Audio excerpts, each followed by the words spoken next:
Hello friends, welcome to my studio, welcome to this video. Today I want to do several things. I thought I'd talk about having an eclectic and diverse set of art interests, show you more on this Patrick Heron book and talk a little bit more about him as an artist. And I also thought I would show you some paintings that I'm working on, share where I'm finding the inspiration and ideas to develop the paintings. I found this quote this week that I wanted to share with you because it really resonated with me. It helpfully summarised some of the things I've been thinking about in terms of my own art practice.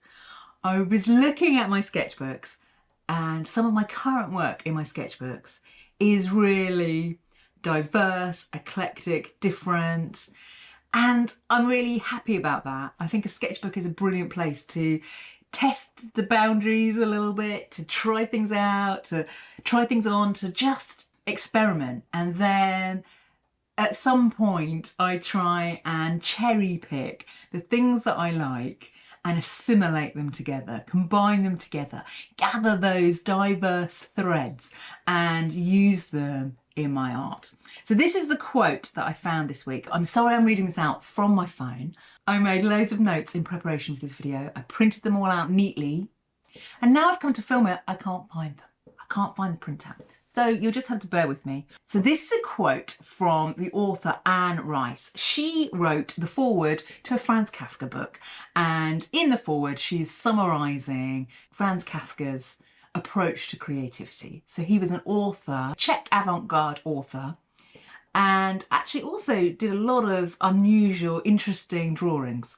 Anyway, she's talking about his creativity and what she has taken from his approach to writing. And she says this: don't bend, don't water it down, don't try and make it logical, don't edit your soul according to the fashion.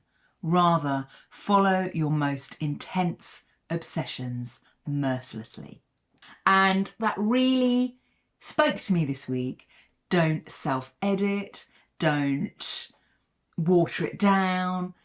Listen to what is calling you and do more of that. Creativity doesn't have to make sense. It's not a linear process. You know, I might do some drawing here, I might do some colour work there, I might do some exploring of abstract shapes or drawing from still life, and eventually I assimilate all of these disparate, different aspects of my own creativity and they come out in my artwork. So this video is a celebration of our diverse interests and fascinations. So I just wanted to show you these two paintings that I've been working on. These are not finished paintings. They're at that point where I don't want to show anyone on the internet. But I will, because I love you. So they're at that sort of underpainting stage where they are just kind of moving in the direction of what they're going to become. There's a very loose composition appearing, but I'm going to come in with lots of layers of paint still. I'm going to reveal things, I'm going to conceal things, and they're going to keep moving forward. I'll add a little bit of paint, add a little bit more paint, and move them towards their resolution. The reason I wanted to show you is because the colours in these paintings and in the palette that I put together directly from this sketchbook. In a previous video I showed you this sketchbook that is just basically full of colour experiments and kind of crazy carnival of colour. And I went round with my phone and I took little kind of snapshots of colour. This photo here of this little portion of my sketchbook page is what I based my colour palette on. So I mixed up a series of colours inspired by this tiny little section here to inspire these paintings. So when the paintings are at this stage, I really need to work on the composition. This is when I tend to then go back into my sketchbooks and sort of lean on them and go through a pile of sketchbooks and just hunt for ideas, search for things that are calling to me at the moment. And I've dug out this sketchbook from 2021, I think. Yeah, back in 2021. And I'm just looking at some of these pages, some of these motifs, some of these shapes. I would like to incorporate some of these shapes into these paintings. You can see this sort of tree shape here is emerging into paintings. I'm really loving these connected drips or tear shapes. This sketchbook is from a time in my life where we had a house flood and we came home to see just, water pouring through our house. It was a burst water pipe, and then this shape, this kind of tear drip shape, appeared in my sketchbook and just kept appearing and appearing. We were living in a hotel for months. It was quite traumatic, but I look back on these pages now and I find this motif, this shape, I actually find it very joyful. There's something about it that is really appealing to me. It's sort of a connected dots. There's something about it that I'm really drawn to and I find really pleasing. So these are some of the things that I'm thinking about, some of the shapes and motifs and compositions and things from my sketchbook that I then want to explore in these paintings. So I'm sort of at that stage where I'm just deciding how to progress the paintings. What do I want to include? The way I paint, it tends to be I start with chaos, and then with each layer, sometimes I add more chaos, but eventually I'm trying to kind of bring clarity and keep some of that wonderful sort of expressive paint, but also bring in a neatness and a sense of order. I used to think that my art had to look one way. And now I don't think that. I think it's useful to think about our art as a web of ideas and influences, and that as artists we get to weave those together. So what's in our web can be really disparate and different and diverse. And it's how we then weave them together in a way that feels unique and interesting to us. I used to be concerned that my sketchbook pages could look wildly different, or my sketchbooks could look wildly different. And now I don't worry about that at all. I know that through creating, through trying things out in my sketchbook, through making a lot of art and reflecting on that art, I am able to pick up threads and kind of tie them together. I think it's good to think about what are the through lines in your art. What are they? I quite often write a list of the things that I love in my own art, and I make myself think about it and write it down and reflect on it. So for example, I wrote this list of things I love in my own art in one of my sketchbooks. It's back in the back end of last year.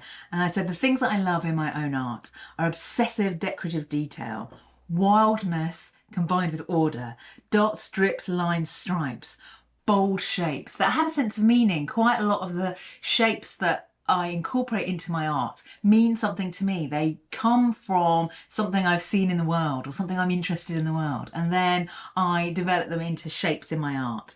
Organic inspiration, so I'm often going outside, drawing, taking photographs, taking things in the real world and then distilling them into more abstract and semi-abstract shapes. I've also put high contrast, pattern, colour, layers, repetition, freedom and control, black and white, zigzags.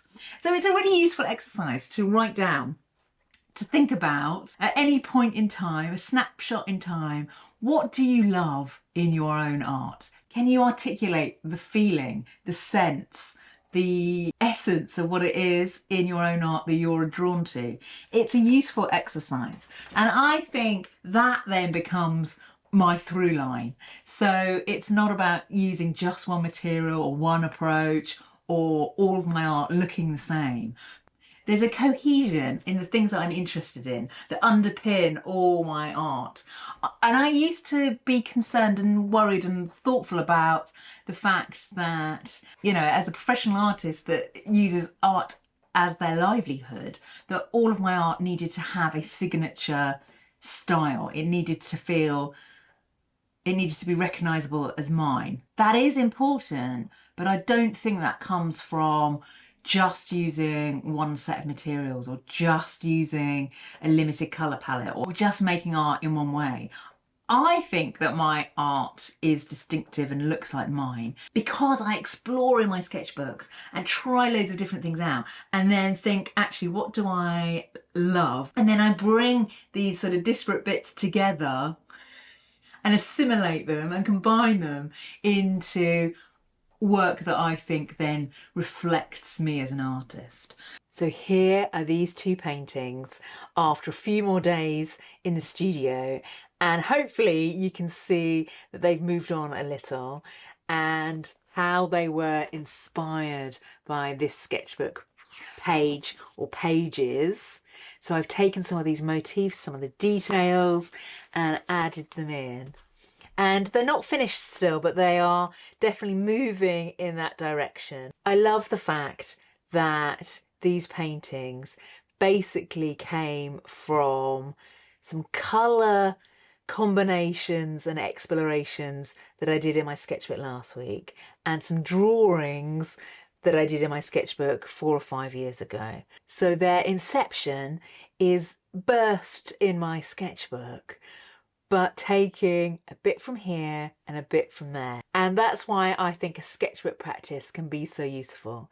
You plant the seed and you don't know where it's going to take you, how it's going to grow, how it's going to develop. And this book, which is called Patrick Heron, and it's by the author Mel Gooding, published by Phaidon Press. So Patrick Heron, he was born in 1920, died in the early 2000s or 1999, I think, and his work spans 60 years. His overriding preoccupation, obsession and interest was colour and how colour works in combination. Here I've got a quote from him. He says, "Colour is both the subject and the means, the form and the content." So his paintings are all about explorations in colour. It wasn't a tool for him, it was the subject. So the subject matter of his paintings is colour. He was heavily influenced by Cézanne, heavily influenced by Bonnard. He was interested in how colours work together, how they vibrate and influence each other. Whenever I look at his work, I'm very much drawn to the edges and how the colours interact, those moments of interaction. And sometimes he has a very hard edge on the two colours, and sometimes he sort of blurs the colours together. It's really interesting when you spend time looking at his work in detail. I think his work was probably revolutionary at the time. It's difficult to look back on it with modern eyes and see how cutting edge he was. He was really exploring abstract shapes, colours, the drama of colour and the drama of colour interactions. And I just find his edges really interesting. Sometimes he's got a really defined edge and sometimes it's a bit smudgy. And I think he's playing with that, how colours interact on the canvas. Really beautiful and clever use of colour. I love the way he applies the paint. You can see the brush marks. He went through a period where he made a lot of paintings based on stripes. That's always a really useful exercise, actually, to create pages of coloured stripes, to work out how colours interact, the colour combinations you like, the relationship between colours, to understand which colour grabs the attention. It can be a bit of a mind-bending challenge creating a picture of stripes and making it feel balanced, cohesive, interesting. So it's always a good one if you're wanting to explore colour, to create some stripe pages and see if you can combine bright and muted, dark and light, different colours together to create a pleasing composition just with a simple compositional device like stripes. Very good exercise. He's talked about trying to find the musical rhythm of colour, like a jazz improvisation. And I think that's a nice analogy. I think often putting together a painting is exactly like that. It's like being the conductor of an orchestra or the leader of a band. And you're trying to get everything to work together in a harmonious whole, as one. And I just wanted to end on this quote from Patrick Heron because I just think it's a lovely quote. And he said, "I think the world is magical. Colour, form, space, relationships, these elevate life. They energize, they elevate my whole consciousness. I think art heightens the potential of the actual.